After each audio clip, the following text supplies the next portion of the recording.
Tayo'y nagkakatipon sa ngalan ng Ama, at ng Anak at ng Espiritu Santo. Ang pagpapala ng ating Panginoong Jesucristo, ang pag-ibig ng Diyos Ama, at ang pakipag-isa ng Banal na Espiritu, naway sumainyong lahat.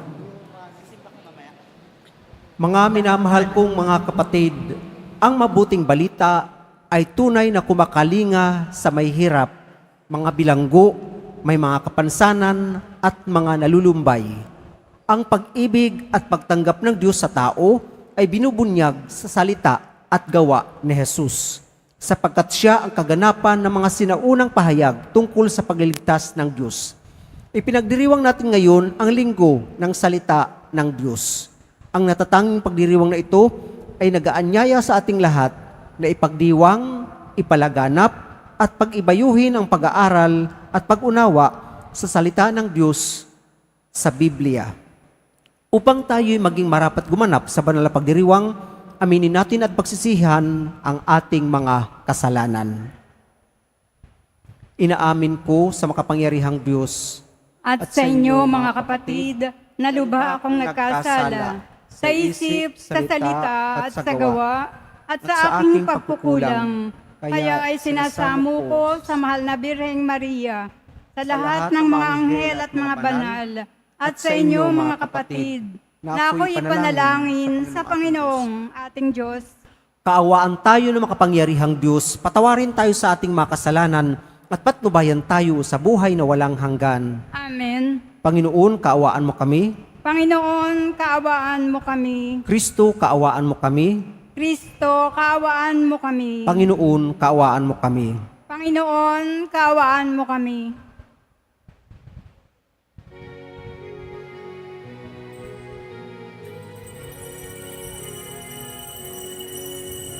Papuri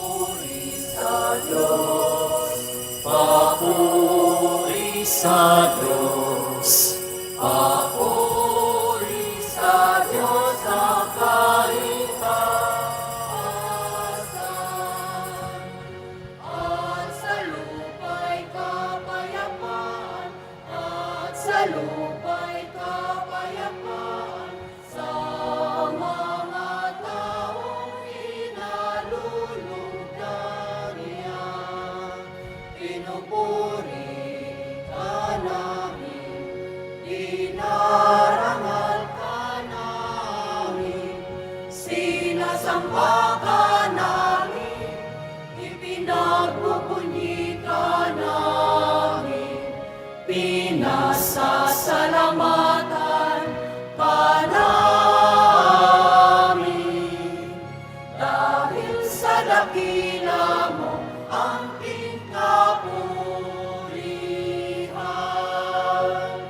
Panginoong Diyos, Hari ng langit, Diyos amang makapangyarihan sa lahat. Panginoong Jesucristo, bugtong na anak.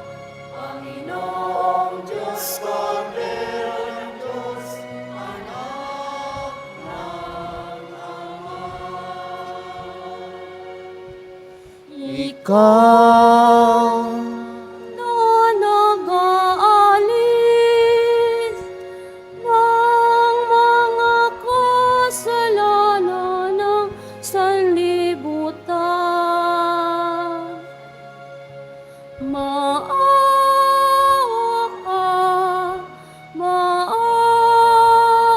ka sa amin. Ikaw na nag-aalis ng mga kasalanan ng sanlibutan, tanggapin mo ang aming kahilingan.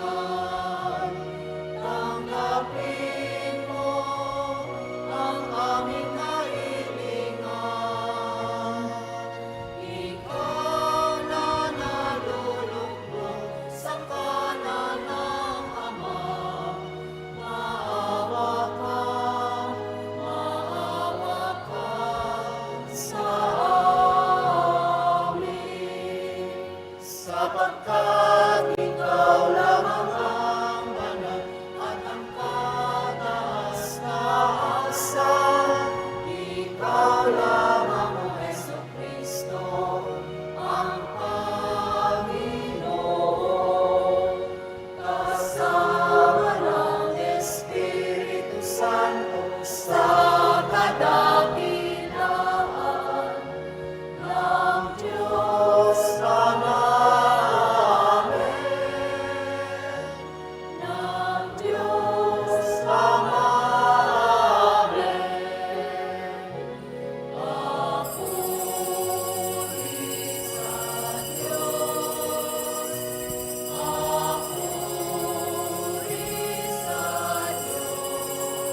Manalangin tayo.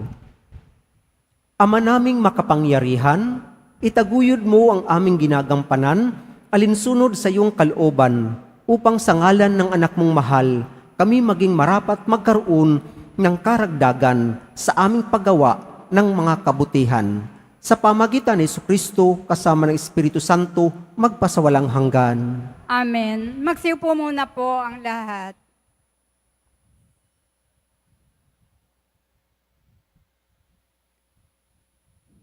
Pagbasa mula sa aklat ni Nehemias. Noong mga araw na iyon, kinuha ni Ezra na saserdote ang aklat ng kautusan. Dinala niya ito sa kapulungang binubuo ng mga lalaki, babae, at mga batang may sapat na gulang at pangunawa. Mula sa umaga hanggang tanghali, binasa niya ang kautusan sa harapan ng mga taong nagtitipon sa liwasan bayan. Ang lahat naman ay nakinig na mabuti. Si Ezra ay nakatayo sa isang entabladong kahoy na sadyang itinayo sa pagkakataong iyon. Siya ay nakikita ng lahat sapagkat mataas ang kanyang kinatatayuan. Ang lahat ay tumayo nang buksan niya ang aklat.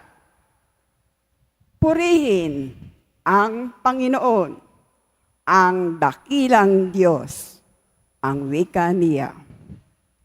Ang lahat ay nagtaas ng kanilang mga kamay at sumagot, Amen, Amen. Pagkatapos, nagpatira pa sila bilang paggalang sa Panginoon. Binasa ng mga didita ng maliwanag ang batas na ito. Batas ng Diyos at pinaliwanag na mabuti ang kahulugan. Nang malaman ng mga tao ang mga dapat nilang gawin ayon sa kautusan, nabagbag ang kanilang kalooban, anupat sila'y napaiyak. Ang araw na ito ay dakila sa Panginoon na inyong Diyos. Wika ni Nehemias at Ezra at mga Levita. Nakikinig ang mga tao at umiiyak, kaya't sinabi nila, huwag kayong umiyak. Wika pa nila, umuwi na kayo at magdiwang. Ang walang pagkain at inumin ay bahaginan ng mayroon, sapagkat ang araw na ito ay dakila sa Panginoon. Ang kagalakang dulot niya ay magiging kalakasan ninyo. Ang salita ng Diyos. Salamat sa Diyos. Espiritong bumubuhay ang salita ng may kapal. Espiritong bumubuhay ang salita ng may kapal. Ang batas ng Panginoon ay batas na walang kulang. Ito'y utos na ang dulot sa tao'y bagong buhay. Iyong kanyang mga batas ay mapagtitiwalaan, nagbibigay ng talino sa pahat na kaisipan. Espiritong bumubuhay ang salita ng may kapal. Ang tungtuning ibinigay ng Panginoon ng ay wastong utos. Liligaya ang sinuman kapag ito ang sinunod. Ito'y wagas at matuwid mula ito sa Diyos. pangunawa ng isipan, iyong bungang idudulot. Espiritong bumubuhay ang salita ng may kapal. Iyong paggalang sa poon ay marapat at mabuti. Isang banal na tungkulin na iiral na parati. Pati mga hatol niya'y matuwid na hatulan. Kapag siya ang humatol, ang pasiya ay pantay-pantay. Espiritong bumubuhay ang salita ng may kapal. Naway itong salita ko at ang aking kaisipan sa iyo ay makalugod, Panginoong ko't kanlungan. O ikaw na kublihan kong ang dulot ay kaligtasan. Espiritong bumubuhay ang salita ng may kapal.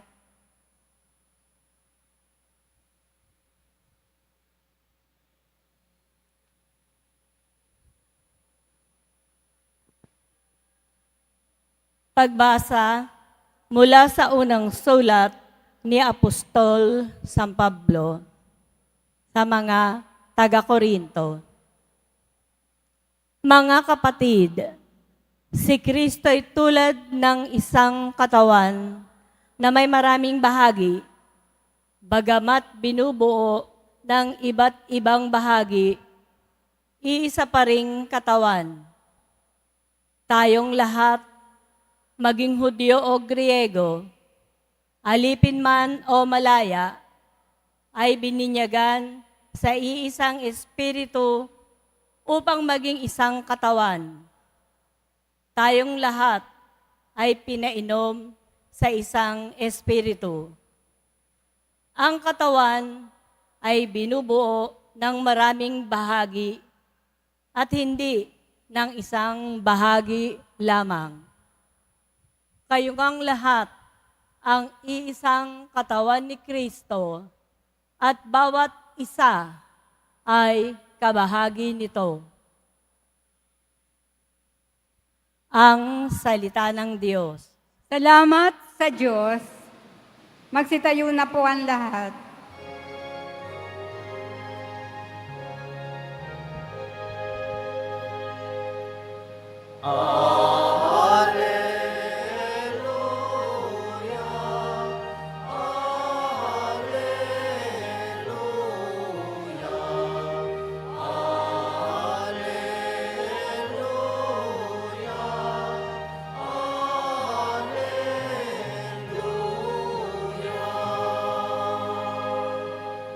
Ikaw, Kristo, ay sinugo upang sa dukhay magturo, magpalaya sa bilanggo.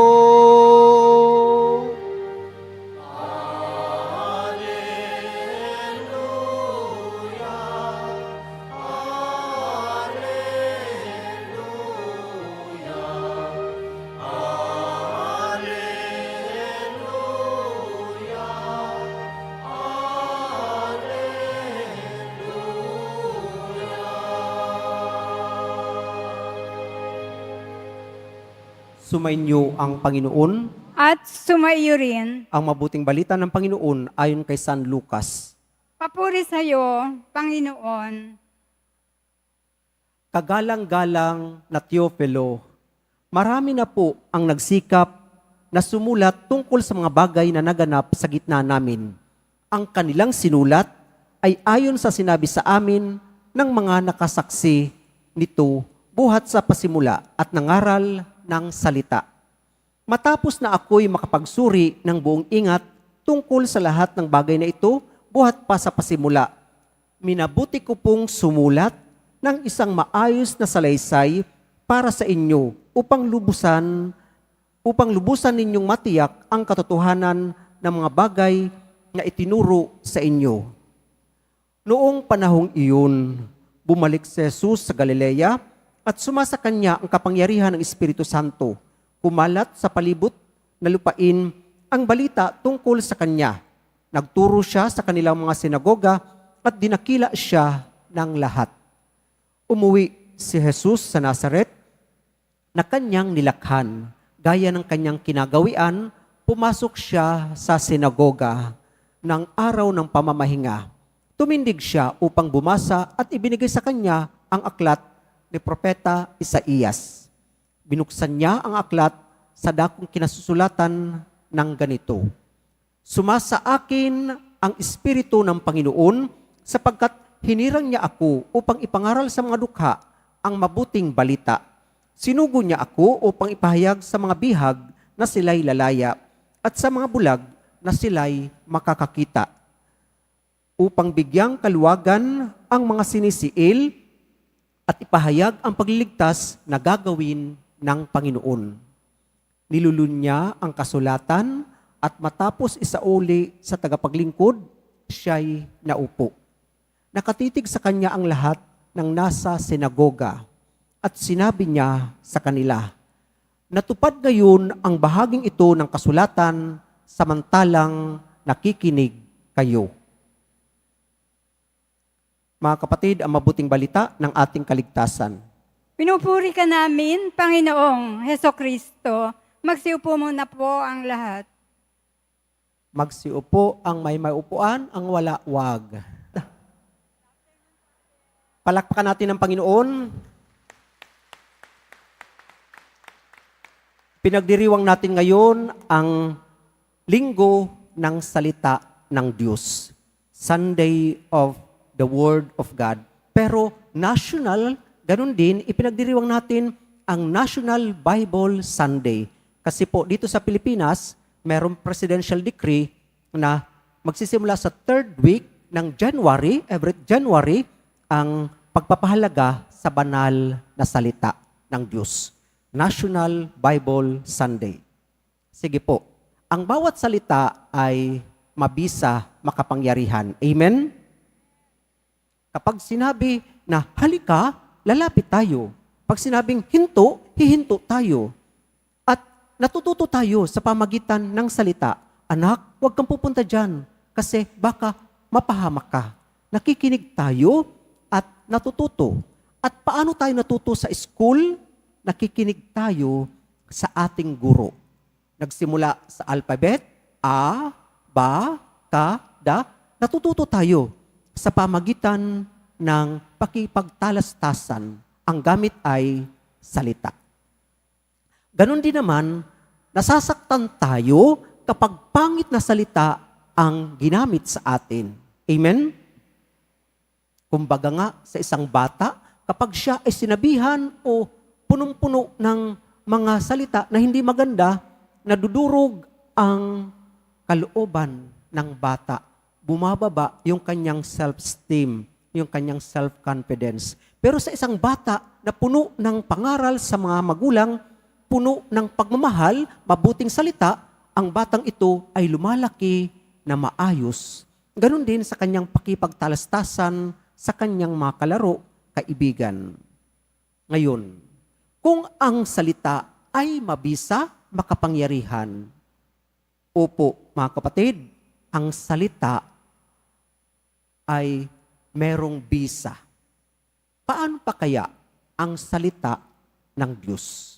Dito sa ating unang pagbasa sa aklat ni Propeta Nehemias, pagkatapos na ang mga Israelita ay makabalik sa Israel, pagkatapos ng 40 years sa Babylonia, si Ezra, isang pare, binasa sa kanila ang aklat ng kasulatan mula umaga hanggang tanghali.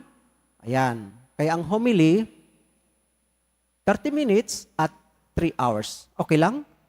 Hindi pwede. So, mula umaga raw hanggang tanghali.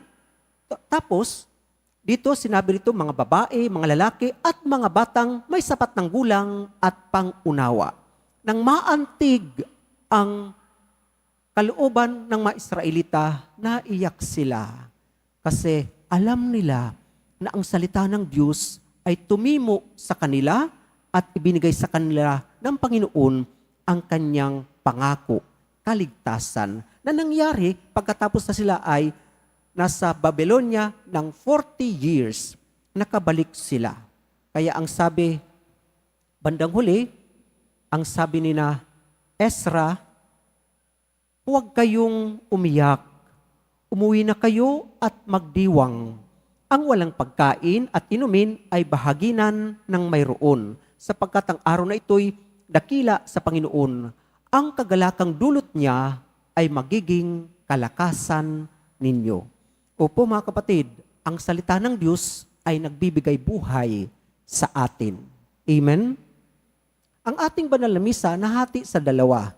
Liturgy of the Word, ito po, mga pagbasa at pagbabahagi ng pare. Mamaya naman, ang ating Liturgy of the Eucharist, liturhiya ng Eucharistia. Sa Eucharistia, tinatanggap natin ang Panginoong Jesucristo na siyang siya. Kaya nga, sinasabi ng lay minister o ng pare, ang katawan ni Kristo, ano ang sagot? Amen. Ibig sabihin, opo, naniniwala ako ng aking tinatanggap ay ang katawan ng aking Panginoong Jesucristo. At isusubo natin ito ng buong paggalang. God and us become one. Holy Communion. Nag-isa ang Diyos at tayo. Sino tayo para ang Diyos ay lalapit sa atin? Magpapakababa para lang mamuhay sa atin. Mga kapatid, opo, sa Eucharistia, tinatanggap natin siya. Pero ganoon din, sa banal na salita, ang kanyang banal na salita ay nagbibigay sa atin ng kalakasan. Pag negatibo ang ating tinanggap, narinig, may mga criticism na ating narinig mula sa ating kaibigan, nanghihina tayo. Amen? Pero paano kaya kapag encouragement naman, nagpapalakas ang loob? Di ba? Magiging, kumbaga, malakas ang loob natin na gawin ang ating magagawa, lalo na ang kabutihan. Kaya nga, sa ating salmong tugunan na sambit dito, Espiritong bumubuhay ang salita ng may kapal. Espiritong bumubuhay ang salita ng may kapal. Opo mga kapatid, ang salita ay makapangyarihan. Sa ating ebanghelyo naman, ito po ay sinulat ayon kay San Lucas. Si San Lucas po ay hindi po siya isa sa mga apostoles, hindi po. Siya ay isang witness, pero ang kanyang napakinggan na mga kwento ay mula pa sa mga apostoles at sa mga unang Kristiyano. Ang kanyang address ay binigay niya o patungkol kay Teofilo. Teofilo, na nung panahon ni Lucas ay pangkaraniwang pangalan. Kaya sinasabi na isang tao ito na si Teofilo, na nagngangalang Teofilo. Pero may pangalawang kahulugan din. Theo means God. Philo means lover. Lover of God. For those who love God, I address this account, this story to you. So ibig sabihin, sa mga Kristiyano na nagmamahal sa ating Panginoong Hesukristo, ibinibigay ni Lucas ang kanyang mga nasulat. Kaya nasambit ni Lucas, marami na po ang nagsikap na sumulat tungkol sa mga bagay na naganap sa gitna namin. Ang kanilang sinulat ay ayon sa sinabi sa amin ng mga nakasaksi nito buhat sa pasimula pa at nangaral ng salita. Matapos na ako'y makapagsuri ng buong ingat tungkol sa lahat ng bagay na ito, buhat pa sa simula, minabuti ko pong sumulat ng isang maayos na salaysay para sa inyo upang lubusan ninyong matiyak ang katotohanan ng mga bagay na itinuro sa inyo. At dito niya sinimulan. Kasi chapter 1 lang ito ng sulat ni Lucas. Si Jesus, nung panahong iyon, sabi ay, bumalik si Jesus sa Galilea. 3 months pa lang nagsimula ang pangangaral ni Jesus. Pero marami nang narinig ang kanyang mga kababayan tungkol sa mga ginagawa ng ating Panginoong Kristo. Noong panahong iyon, bumalik si Jesus sa Galilea at sumasa kanya ang kapangyarihan ng Espiritu Santo. Kumalat sa palibot ng lupain ang balita tungkol sa kanya. Nagturo siya sa mga sinagoga at dinakila siya ng lahat. Umuwi si Jesus sa Nazaret, sa kanyang bayang nilakhan. Gaya ng kanyang kinagawian, pumasok siya sa sinagoga ng araw ng pamamahinga. Tumindig siya upang bumasa at ibinigay sa kanya ang aklat ni Propeta Isaías. Binuksan niya ang aklat sa dakong kinasusulatan ng ganito: Sumasa akin ang Espiritu ng Panginoon sapagkat hinirang niya ako upang ipangaral sa mga dukha ang mabuting balita. Sinugo niya ako upang ipahayag sa mga bihag na sila'y lalaya at sa mga bulag na sila'y makakakita, upang bigyang kaluwagan ang mga sinisiil at ipahayag ang pagliligtas na gagawin ng Panginoon. At pagkatapos, ibinalot niya uli yung scroll, ibinalik sa sa assistant, sa tagapaglingkod, na upo ang mga tao at ang sinambit ng ating Panginoong Kristo pagkatapos niyang mabasa ang kasulatan. Natupad ngayon ang bahaging ito ng kasulatan samantalang nakikinig kayo. So ibig sabihin, si Jesus, siya ang salita ng Diyos na nakatawang tao. Natupad ngayon ang bahaging ito ng kasulatan samantalang nakikinig kayo. Ano ang sinambit? Yung kanyang binasa?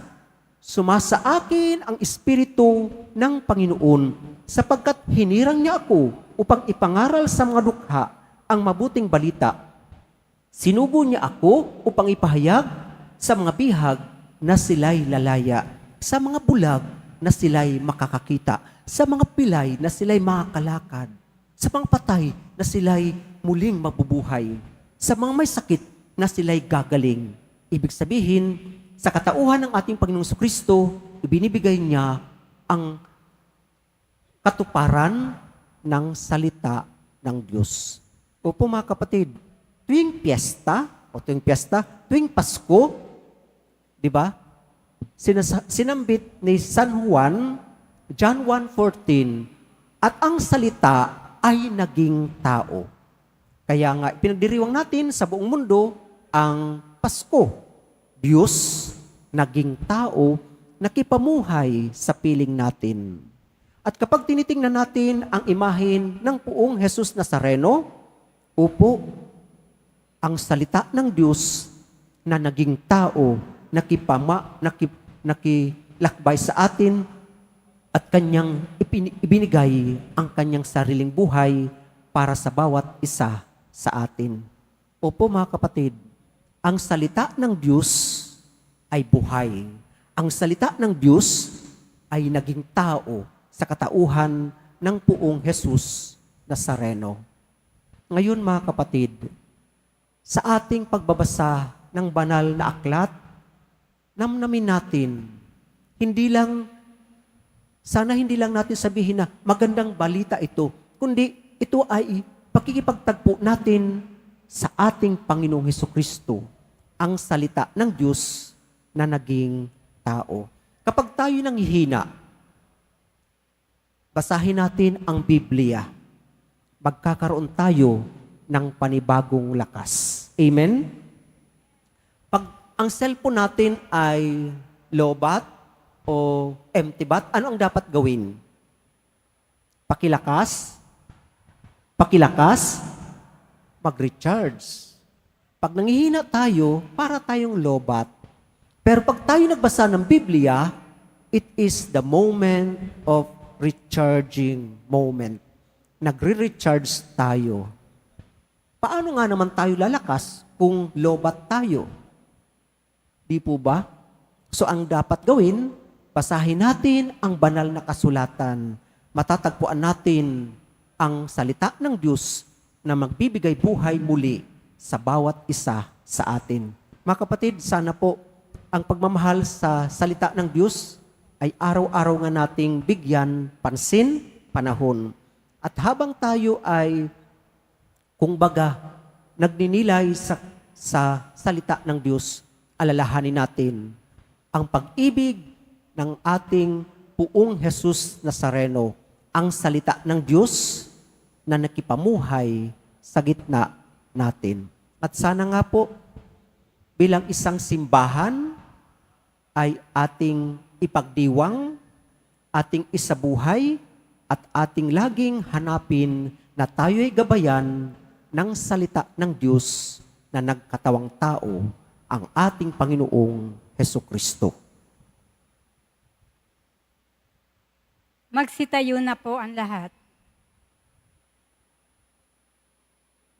Sumasampalataya ako Sa Diyos amang makapangyarihan sa lahat, na may gawa ng langit at lupa. Sumasampalataya ako kay Jesucristo, isang anak ng Diyos, Panginoon nating lahat. Nagkatawang tao siya, lalang ng Espiritu Santo. Pinanganak ni Santa Maria ang Birhen. Pinagpakasakit ni Poncio Pilato. Pinako sa krus, namatay, inilibing. Nanaog sa kinaroroonan ng mga yumao. Nang may 3 araw, nabuhay na maguli, umakyat sa langit, naluluklok sa kanan ng Diyos amang makapangyarihan sa lahat. Doon magmumulat paririto at hukom sa nangabubuhay at nangamatay na tao. Sumasampalataya naman ako sa Diyos Espiritu Santo, sa banal na simbahang katolika, sa kasamahan ng mga banal, sa kapatawaran ng mga kasalanan, sa pagkabuhay na muli ng mga nangamatay na tao, at sa buhay na walang hanggan. Amen. Minamahal kong mga kapatid, sa pasimula ng misyon ni Kristo na ipahayag ang paghahari ng Diyos, dumudulog kami sa iyo, Ama, upang kami maging instrumento ng pagpapalaganap ng kanyang misyon. Buong tiwala kaming dumudulog sa iyo. Panginoon, dinggin mo kami. Panginoon, dinggin mo kami.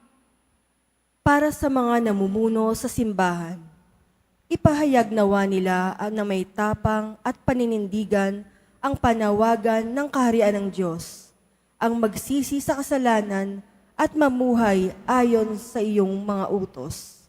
Manalangin tayo. Panginoon, dinggin mo kami. Para sa mga pinuno ng aming bayan, masalamin nawa nila ang diwa ng kaharian ng Diyos, ang katotohanan at pag-ibig. Makapaglingkod nawa sila nang hindi iniisip ang pansariling kapakinabangan. Manalangin tayo. Panginoon, dinggin mo kami. Para sa ating lahat na dumaranas ng pagsubok, bigyan mo nawa na kami ng sapat na lakas sa kahit na harapin ang mga hamon sa buhay sa pamamagitan ng aming pagkapit sa salita at katawang nagbibigay buhay. Manalangin tayo. Panginoon, dinggin mo kami. Para sa bawat mananampalatayang Kristiyano, maging sandigan, lakas at inspirasyon nawa namin ang iyong salita, O Diyos, nang kami maging banal at magkaroon ng buhay na walang hanggan. Manalangin tayo. Panginoon, dinggin mo kami. Para sa mga nagdadalamhati dahil sa pagpanaw ng kanilang mga mahal sa buhay, makatagpo nawa sila ng kalinga sa mga taong handang tumulong at dumamay sa kanila. Manalangin tayo. Panginoon, dinggin mo kami. Sa ilang sandali ng katahimikan, ating ipanalangin ang iba pang mga pangangailangan ng ating pamayanan, gayon din ang mga intensyon na inalay sa ating misa sa araw na ito. At isama na rin natin ang ating mga pansariling kahilingan.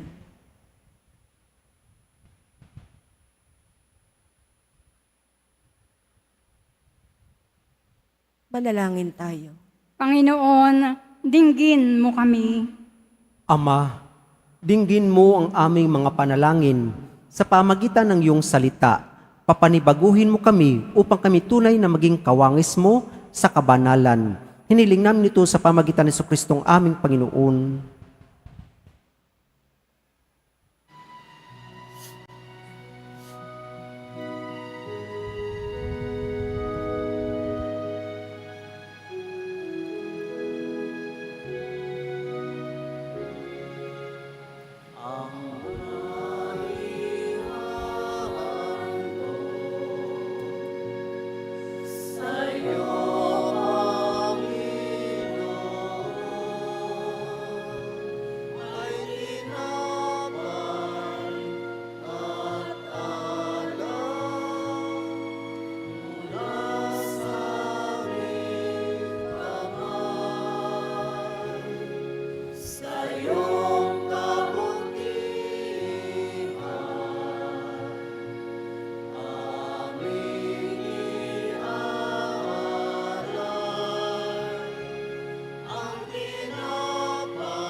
Magsitayo na po ang lahat.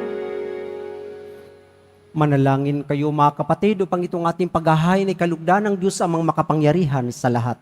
Tanggapin nawa ng Panginoon itong paghahain sa iyong mga kamay, sa kapurihan niya at karangalan, sa ating kapakinabangan at sa buong sambayanan niyang banal. Manalangin tayo. Ama naming lumikha, tanggapin mong malugod ang aming mga handog. Ngayong ang kabanalan ay iyong dulot. Kami sumasamo sa iyo't lumuluhog upang kaligtasay iyong ipagkaloob. Sa pamagitan ni Jesucristo kasama ng Espiritu Santo, magpasawalang hanggan. Amen. Sumainyo ang Panginoon. At sumayo rin. Itaas sa Diyos ang inyong puso at diwa. Tinaas na namin sa Panginoon. Pasalamatan natin ang Panginoong ating Diyos. Marapat na siya ay pasalamatan. Ama naming makapangyarihan, tunay marapat na ikaw ay aming pasalamatan. Kahit na ikaw ay pinagtaksilan ng sangkatauhan, ikaw ay patuloy pa rin sa iyong pagmamahal. Ikaw na ang nagpuno sa aming pagkukulang. Ikaw pa rin ang nagsugo ng tutubos sa tanan. Ang sugo mong anak ay naging di na iba sa amin, bagamat di niya tinularan ang aming pagkamaswayin. Niloob mo ito upang iyong mamalas sa aming pagkatao ang giliw mong anak. At kami tunghayan mong may pag-ibig na tulad ng pagtatangi mo sa Kanya ng higit sa lahat. Ang katapatan niya sa iyong walang maliw ay nagpanumbalik na muli sa amin ng iyong kasiyahat, ng iyong pagtingin na aming winaksi nung ikaw ay aming suwayin. Kaya kaisa ng mga anghel na nagsisiawit ng papuri sa iyo nang walang humpay sa kalangitan, kami nagbubunyi sa iyong kadakilaan.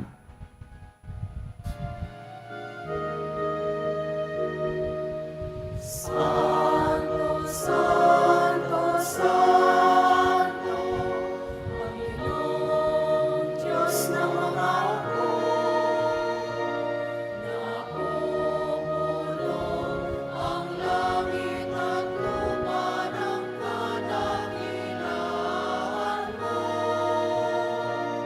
Hosana, Hosana, Hosana sa kaitaasan. Hosana, Hosana, Hosana sa kaitaasan. Pinagpalang naparirito sa ngalan ng Panginoon. Hosana, Hosana, Hosana sa kaitaasan. Hosana, Hosana, Hosana sa kaitaasan. Magsiluhod na po ang lahat. Ama naming banal, ikaw ang bukal ng tanang kabanalan. Kaya't sa pamagitan ng iyong Espiritu, gawin mong banal na mga kaloob na ito upang para sa amin maging katawan at dugo ng aming Panginoong Hesu Kristo. Bago niya pinagtiis ang kusang loob na maging handog, hinawakan niya ang tinapay, pinasalamatan kanya, pinaghati-hati niya iyon, iniabot sa kanyang mga alagad at sinabi, tanggapin ninyong lahat ito at kanin ito ang aking katawan na ihahandog para sa inyo.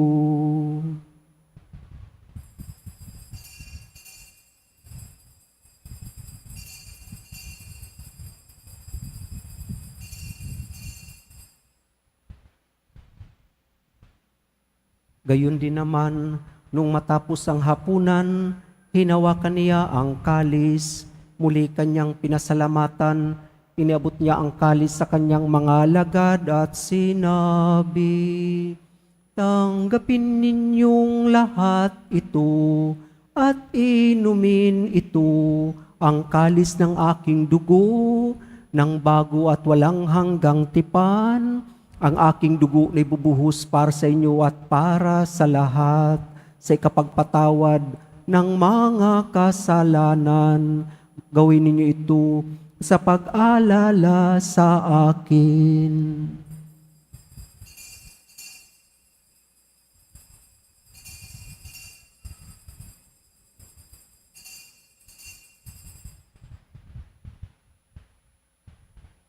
Magsitayo na po ang lahat. Ipagbunyi natin ang misteryo ng ating pananampalataya. Si Kristo'y namatay, si Kristo'y nabuhay, si Kristo'y babalik sa wakas ng panahon. Ama, ginagawa namin ngayon ang pag-alala sa pagkamatay at muling pagkabuhay ng iyong anak. Kaya't inialay namin sa iyo ang tinapay na nagbibigay buhay at ang kalis na nagkakaloob ng kaligtasan. Kami nagpapasalamat dahil kami iyong minarapat na tumayo sa harap mo para maglingkod sa iyo. Isinasamo namin kaming magsasalo-salo sa katawan at dugo ni Kristo ay mabuklod sa pagkakaisa sa pamagitan ng Espiritu Santo. Ama, lingapin mo ang simbahang laganap sa buong digdig. Puspusin mo kami sa pag-ibig. Kaisa ni Francisco na aming Papa at ni Jose na aming Obispo at ng Tanang Kaparian.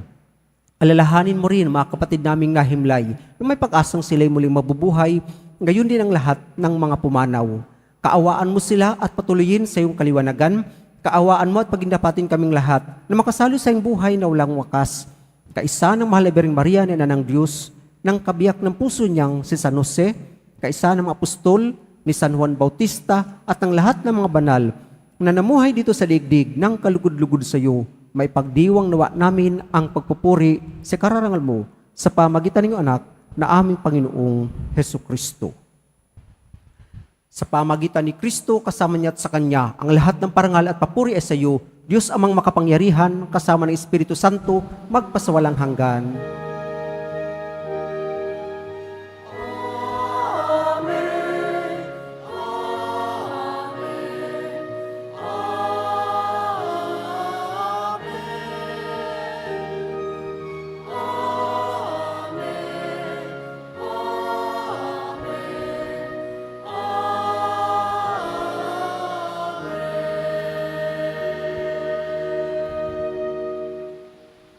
Noong tayo ay binyagan, tayo ay naging mga anak ng Diyos.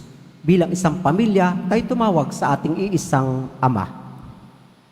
Ama namin, Sumasalangit ka, sambahin ang ngalan mo. Mapasa amin ang kaharian mo. Sundin ang loob mo dito sa lupa para nang sa langit. Bigyan mo kami ngayon ng aming kakanin sa araw-araw at patawarin mo kami sa aming mga sala para nang pagpapatawad namin sa mga nagkakasala sa amin at huwag mo kaming ipahintulot sa tukso at iadya mo kami sa lahat ng masama. hinihiling namin kami iadya sa lahat ng masama, pagkalooban ng kapayapaan araw-araw, iligtas sa kasalanan at ilayo sa lahat ng kapahamakan, samantalang aming pinananabikan ang dakilang araw ng pagpapahayag ng tagapagligtas naming si Hesus Kristo. Sapagkat iyo ang kaharian at ang kapangyarihan at ang kapurihan magpakailanman. Amen. Panginoong Jesucristo, sinabi mo sa mga apostol, kapayapaan ang iniiwan ko sa inyo, ang aking kapayapaan ang binibigay ko sa inyo. Tunghayan mo ang aming pananampalataya at huwag ang aming pagkakasala. Pagkalooban mo kami ng kapayapaan at pagkakaisa ayon sa iyong kalooban, kasama ng Espiritu Santo, magpasawalang hanggan. Amen. Ang kapayapaan ng Panginoon naway laging sumainyo. At sumaiyo rin. Mga kapatid, ating ibigay ang kapayapaan sa bawat isa.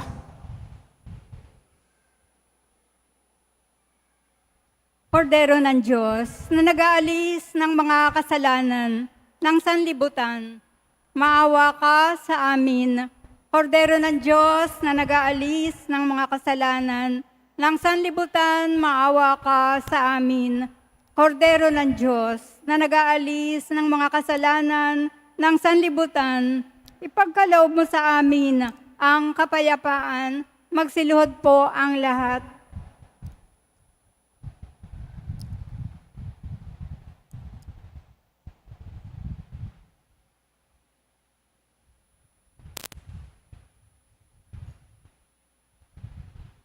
Mga kapatid, narito ang ating Panginoong Kristo, ang anak ng Diyos na nagkatawang tao, nag-alay ng kanyang buhay para sa bawat isa sa atin. Siya ang kordero ng Diyos na nag-aalis ng makasalanan sa libutan, mapapalad tayong inanyayahan sa kanyang piging. Panginoon, hindi ako karapat-dapat na magpatuloy sa iyo. Ngunit sa isang salita mo lamang ay gagaling na ako. Ang katawan ni Kristo. Amen.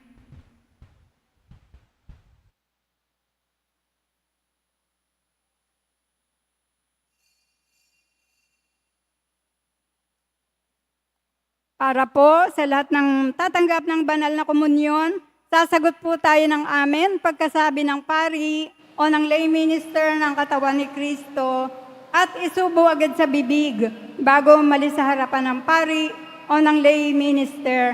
Sumunod po tayo.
Manalangin tayo.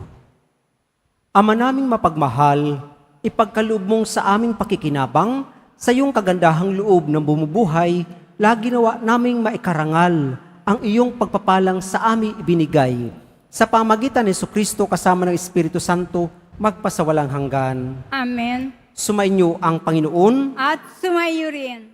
Mahal na Poong Jesus Nazareno, inihayag mo sa pamagitan ng krus ang walang maliw na pag-ibig ng Diyos sa sangkatauhan.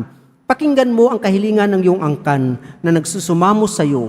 Makamtan nawa nila ang iyong katugunan at tanggapin ang kasagutan na may utang na loob na tinatanaw. Basbasan din po ninyo ang mga daladala nilang mga imahin at dasalan. Sa pamagitan ng bendisyon na ito, naway maalala nila ang pangako nila noon sa binyag na ikaw ay kanilang iibigin at paglilingkuran bilang Panginoon magpasawalang hanggan. Amen. At pagpalain kayo kasama ng inyong mahal sa buhay ng makapangyarihang Diyos, Ama, Anak, at Espiritu Santo. Amen. Humayo kayong taglay ang kapayapaan ng Poong Jesus Nazareno. Salamat sa Diyos!